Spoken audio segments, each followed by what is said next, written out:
Okay, thank you, everybody, and I'm proud to be joined by my colleagues here. We have had a task force focusing on this issue, and these members and some others are active and proud members of our task force.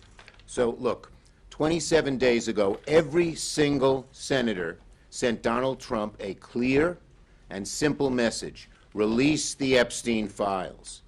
Congress passed a law, not a suggestion, not a request. The law requires DOJ to release the files by Friday, December 19th. In 3 days, President Trump has a choice: follow the law and release the files, or break the law and continue to hide the truth from the American people. Let me be blunt. We fully expect Trump, Bondi, and their minions to dodge, delay, or partially release these files. If they release some documents and hide others, the American people will see right through it, and they'll ask the obvious question. We are all asking the obvious question that looms. President Trump, what are you trying to hide? President Trump, what are you trying to hide? That's the question the American people are asking. Now, over the past few weeks, Senate Democrats, including my colleagues here with me, have been preparing for every scenario. We're working with the victims' attorneys. We're working with legal experts. We're working with people very familiar with this case to ensure full compliance of the law. If the administration withholds some documents unlawfully, we will know. If they abuse narrow exemptions to hide the truth, we will know. And there will be serious legal and political consequences. This law passed with near unanimous support. The survivors deserve the truth, and the American people are demanding it. This isn't political. Democrats and Republicans agree. The American people deserve the truth. So, Donald Trump, release the Epstein files. Stop hiding. Stop delaying. Come clean with the American people. And if you don't, the question will only get louder and louder and louder. Trump, what the hell are you trying to hide? Senator Wyden's done great work on the financial end of this and has been a great member of our team. Ron. Thank you. Sorry. Yeah. No, go ahead. No, Amy, you go first. Now, please. Amy goes next. Go. You're closer to the microphone. Thank my colleagues, and there are two cover-ups that need to be discussed this morning. The first involves the Department of Justice, and that is urgent business that we're focused on this week. The second cover-up is being conducted by the Treasury Secretary, Scott Bessent, and it deals with the financial aspects of how the sex trafficking came to be. So let's talk about them one at a time. First, as Senator Schumer said, there's good reason to be skeptical of whatever spin the Trump administration puts out on Friday. Here's why. This wouldn't be the first time Bondi tried to trick the public with a binder full of chicken feed. That's what she did back in the spring, which infuriated MAGA voters, who took Trump and his cronies at their word that they'd release the files. Second, the cushy treatment by the Trump administration of Ms. Maxwell is totally unacceptable. She was right at the heart of the most notorious sex trafficking ring in modern American history. Despite that, Donald Trump himself said a pardon for Maxwell is on the table. Third, the Trump administration did assign hundreds of FBI agents to look at the Epstein file, but it wasn't to hunt down any more pedophiles. It was really to comb through the files for Donald Trump's name. Why? To protect him from public scrutiny. From the beginning, that's what they focused on with respect to Epstein. So Trump and Bondi do not deserve the benefit of the doubt. Second, we need to look at what Scott Bessent and the Treasury Department is up to here. They've got another massive set of Epstein files. It is a critical fight for transparency and to find out how this horrendous sex trafficking operation was funded. For nearly 4 years, Finance Committee investigators have been on this, and we have been following the money. And to do that, you've got to get access at the Treasury Department to the records that we have seen. The staff of major Republicans have seen them, and the file is made up of thousands and thousands of bank documents. And my investigators say that it is a financial roadmap into how Epstein hurt so many families. It shows who was paying Epstein and where his money was going. It shows what banks enabled his trafficking despite evidence of money laundering and despite the knowledge that he was a sex offender.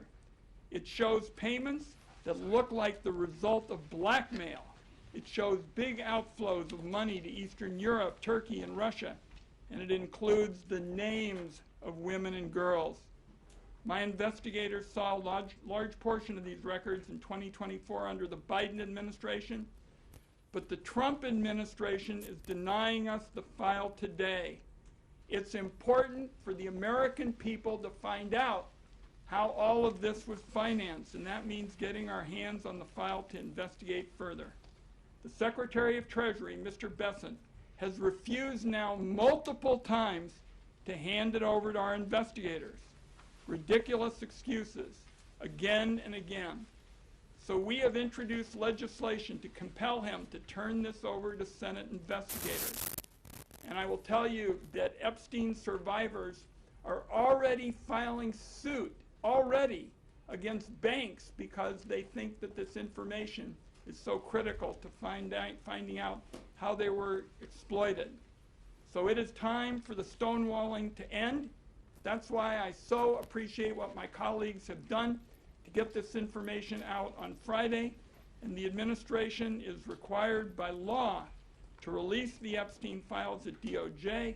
I'm here to say it's got to be done at the Treasury Department as well, because we find in America you capture corruption by following the money, and that's what is so critical at this point to the second investigation. Thank you, Leader Schumer, and I thank my colleagues. Senator Klobuchar has been working very well on this, and we appreciate it.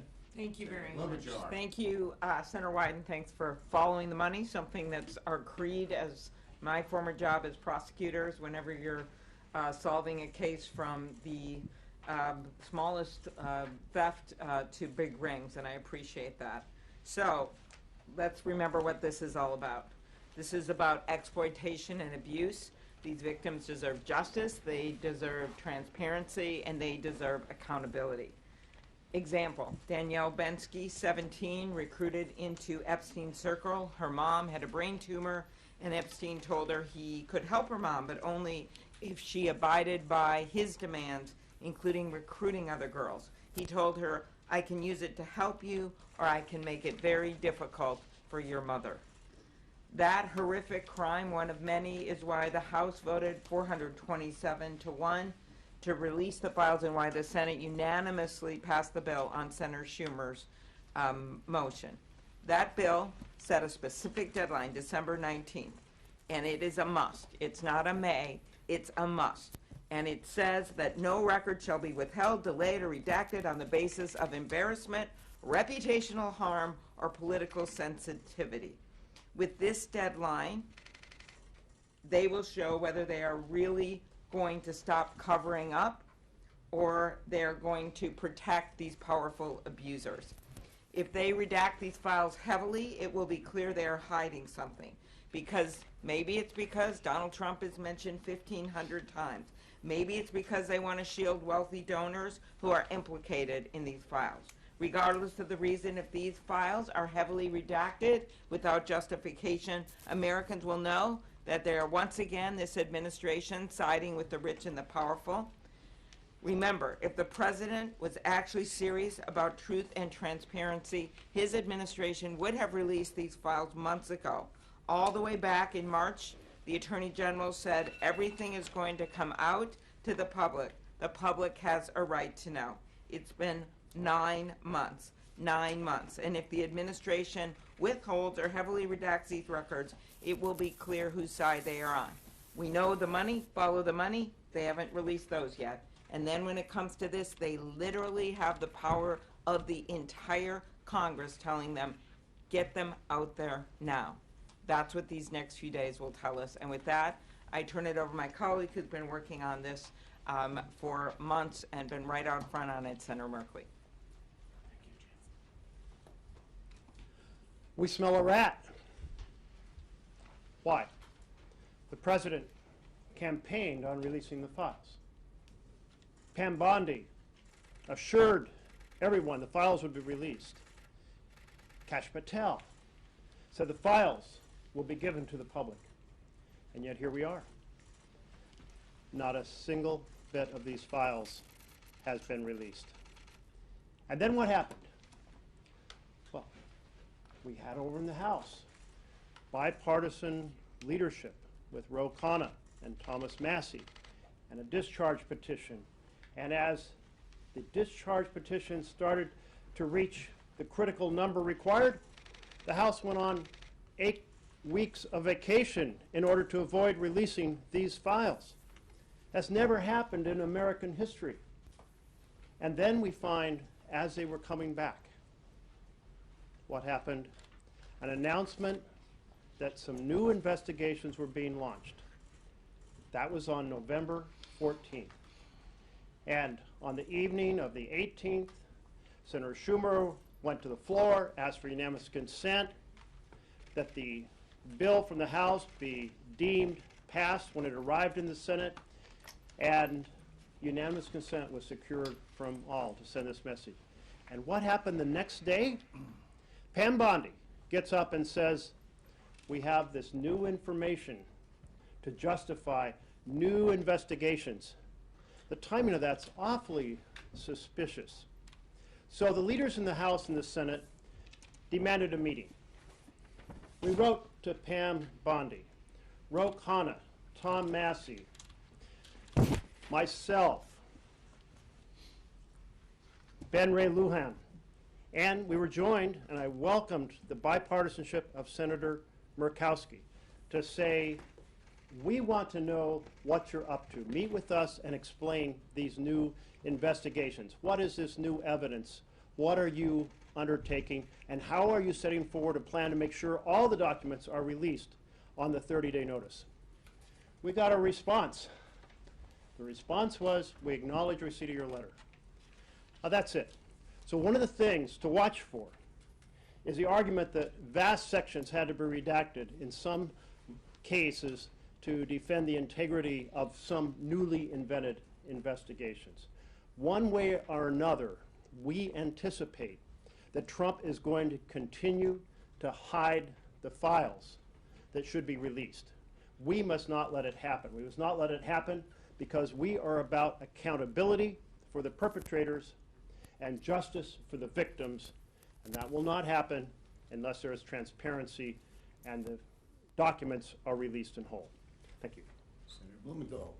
Yes, thanks to my colleagues, most especially to Senator Schumer for being so steadfast and unyielding. I think we need to recognize why we are here. We are here because of the survivors. Because of the survivors pursuing relentlessly the hideous cause of their victimization, Epstein, but also the rich and powerful people who were Epstein's benefactors and his enablers.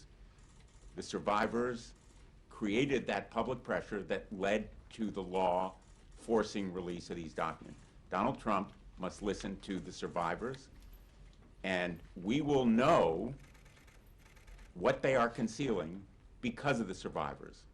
Your question may be, how do you know that they're hiding stuff? The survivors will give us the knowledge we need to pursue the truth. They have been about the truth from the very start, and their truth has to prevail. Thank you. And so, as I mentioned, we've had a task force of 13 members. We've divided up in different groups because we know, we believe that they will not give full, open disclosure where there's great accessibility. What is Trump hiding? We're going to find out everything that he hides, that he has hidden. Not just not releasing the report, but once he releases the report, what else he is hiding. And that's why we assembled this task force, and we've had great success, great help from the survivors and their lawyers, from others who have prosecuted. Ron's done a great job on the financial end of it.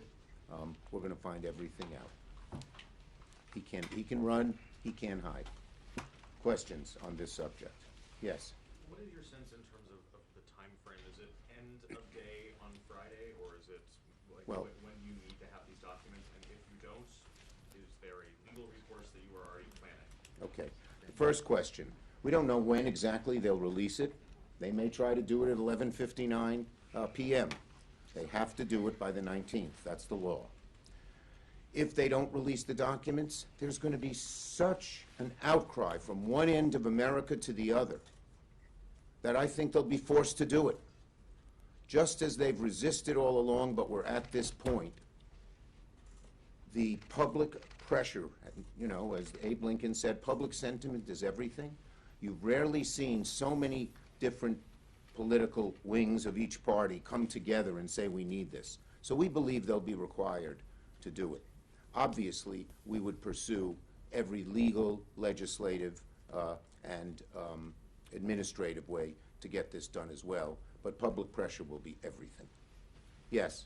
How are you planning on addressing this if they do release it and it's so heavily redacted that there's nothing that's underneath it? Well, the people who wrote the legislation drafted it very carefully. We've been consulting our lawyers on just that issue, and we will be able to first make the point that some of the redacted stuff doesn't have to, much of the redacted stuff doesn't have to be redacted, and we'll have chapter and verse on that. And second, we will be prepared to argue that in court. But again, our number one ally in this is the American people, and they are going to demand that it be released. And when we say this and this and this shouldn't have been redacted, what are they hiding there? It's going to increase a lot of heat on them. And clearly, as Senator Schumer knows, having met with them, the victims are not also going to allow this to happen. Right. They're going to be leading the way. They want to know what's in these documents. The victims are already filing lawsuits using the information we've gotten. They are not going to let this just go by the board. Yes. What is your plan for making progress on Senator Wyden's bill with regard to treasury? Well, why don't I call on Senator Wyden?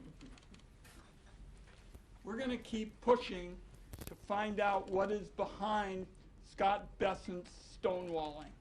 The fact of the matter is, on Valentine's Day, before the administration, the Biden administration left, we went to look at the SARS, these suspicious activity reports, and we had the staff of senior Republicans, and we're going to keep pushing on a bipartisan basis to A, get all the facts out, because as Senator Schumer has said, this is not a blue and red fight, and B, to make the reforms that are necessary so this never happens again. Too many banks looked the other way. Too many auditors decided this wasn't important.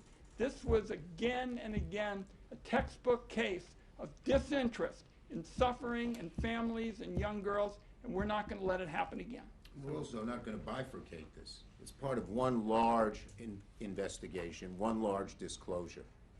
And just as we will do everything we can to alert the public what has happened on the non-financial parts of the documents, with all the horrible things that they did to these women, we're going to continue to keep pressure on the financial parts too. Yes.